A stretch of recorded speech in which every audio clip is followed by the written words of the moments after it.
সাহারিতে ডাকা, অপরকে উঠিয়ে দেওয়া, এটাও আপনার জন্য একটা ইবাদত হবে। সুবহানাল্লাহ। তবে এখানে কতগুলো বিষয় আমাদের লক্ষ্য রাখতে হবে। আমরা এখন দেখতে পাচ্ছি, আগে ছিল আমাদের সমাজে কিছু কাফেলা। কাফেলা শুনেছেন আপনারা? এরা এই 2টার থেকে ডাকা শুরু করতো সুবহানাল্লাহ বিহামদি। কারণ কি, ওই মিরপুর 10 থেকে 12 পর্যন্ত ওরে ডাকা লাগবে, এই পুরা এলাকায় আবার শেষের দিকে যে চান্দা তোলা লাগবে, এই জন্য ওরা 2টার থেকে পাবলিকের ডাইকে হুলস্থুল করতো। আল্লাহর রহমতে কাফেলার সংস্কৃতি এখন বন্ধ হয়ে গেছে, কিন্তু এখন কাফেলার থেকে বড় সংস্কৃতি দাঁড়াইছে মসজিদের মাইক। আপনি একবার ডাকবেন, 40-50 মিনিট আগে হয়তো বা ডেকে দিলেন যে আপনারা উঠুন, সেহরির সময় হয়ে গেছে, 10 মিনিট আগে জানিয়ে দিলেন, আর 10 মিনিটের মতো হাতে সময় আছে, সাহরির সময় শেষ হলো। আপনি কত গজল পারেন।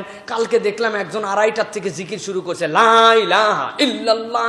এই যে 20 মিনিট উনি জিকির করতেছেন। কেউ তাহাজ্জুদে আছে, কারো ছোট বাচ্চা আছে, মা বেচারি, ওই বাচ্চা উঠে গেলে সাহারি খেতে পারবে না, আপনি ওই বাচ্চারে সহ জাগাচ্ছেন, আপনি মুরব্বিরে কষ্ট দিচ্ছেন, কিয়ামুল লাইল করতেছে, আশপাশে হাসপাতাল আছে, ছোট বাচ্চা আছে, কোনো বুদ্ধি বিবেচনা কিছু নাই, মসজিদের চোং লাগায়া আপনি একদম হই হুলস্থুল ডাকা শুরু করছেন। এটা শরীয়তে জায়েজ নাই, শরীয়তে জায়েজ নাই।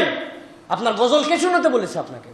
আপনি কত গজল পারেন, নিজে নিজে গান, আপনার বউ বাচ্চারা শোনান আপনি বাড়ির মধ্যে যে, আপনার মাইকে গজল গেতে আপনারা কে বলছে? আপনারা অন্দাজি আপনি 3বার সতর্ক করে একবার ডেকে দিলেন, আপনি এই পর্যন্তই শেষ।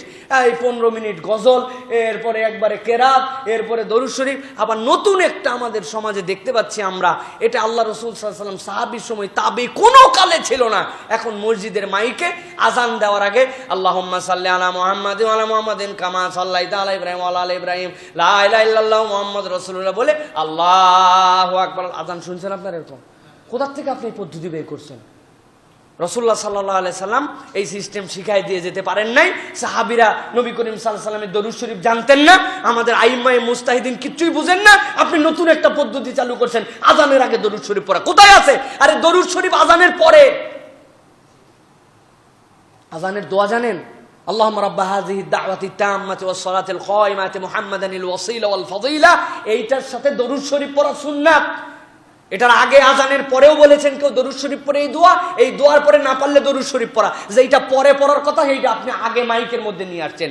এই যে নতুন নতুন পদ্ধতি আবিষ্কার করছি, এইগুলো একটাও সৌন্দর্যমণ্ডিত পদ্ধতি নয়। সুতরাং সাহারিতে ডাকাডাকি করব আমরা, অপর ভাইকে তুলে দিব আমরা, প্র্যাকটিস থাকবে, কিন্তু মানুষকে কষ্ট দেওয়া যাবে না। ইসলাম অপরকে কষ্ট দিতে শিখায় নাই। ইসলাম সবচেয়ে সৌন্দর্য ধর্ম। আমরা আমাদের অধার্মিক আচরণের দ্বারা ইসলামকে অন্যভাবে উপস্থাপন করছি মানুষের কাছে, ঠিক কিনা?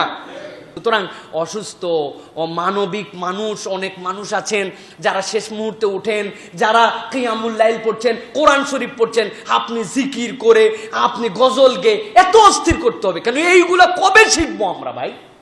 ব্যক্তিগতভাবে আমরা তাহলে মানুষকে ডেকে দেওয়ার অভ্যাস করবো, পারবো তো ইনশাআল্লাহ? আপনি জানেন এর দ্বারা কি ভ্রাতৃত্ব হলো, আপনার কি সম্পর্ক হলো। সবচেয়ে বেশি ফোন দিবেন তাকে যার সাথে নিয়ত করছেন এর সাথে কথাই বলবো না।